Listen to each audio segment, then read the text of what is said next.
एक मिनिट थांबा. लातूरमध्ये कोण कोण हा व्हिडिओ बघते मला हे नक्की सांगा. आणि हे निलंगा राईस कोणी कोणी लातूरमध्ये असूनसुद्धा खाल्लं नाही ते पण नक्की सांगा. आणि जर खाल्लं कोणी नसेल ना तर नक्कीच खाऊन घ्या, कारण लातूरची जान आहे यार. म्हणजे तुम्ही ट्राय करून बघा हा कसा लागतो. पुण्यामध्ये अवेलेबल आहे या गोष्टीचा मला फार फार फार आनंद वाटतो. आणि राईस खाऊन आर्याला तर एवढी पावर आली होती की तिने चक्क सायकल घेऊन सायकल खेळत होती, पण तिला सायकल नीट खेळताच येत नव्हती. पण असं जसा होईल तसा तर ती प्रयत्न करतच होती. आणि मेन काय आहे माहिती आहे का, तिला पुण्यामध्ये बिलकुल करमत नाही. त्यामुळे तिचा मूड सारखं ऑफ असतो.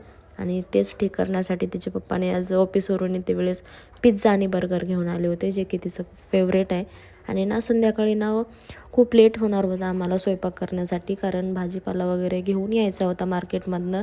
गावावरून आल्याच्या नंतरला घरी काहीच नव्हतं, त्यासाठीच मग आम्ही असं ठरवलं की आणून बनवण्यापेक्षा पटकन जाऊन खाऊन येऊ आणि उद्या सगळं व्यवस्थित घरचं प्रॉपरली जेवण बनवून घेऊयात. मी आर्याला हे सांगितलं होतं की तुझा व्हिडिओ लाईव्ह चालू आहे आणि तुला सगळे बघते जेवण करते वेळेस.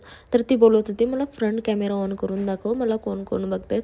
तर काही का असे कुणाच्या नादाने ती जेवण करत होती हे मला बरं वाटलं. आणि तिने प्रॉपरली मस्त असं जेवण करून घेतलं होतं. तर आजच्यासाठी एवढंच होतं. भेटूया उद्याच्या व्हिडिओमध्ये. बाय.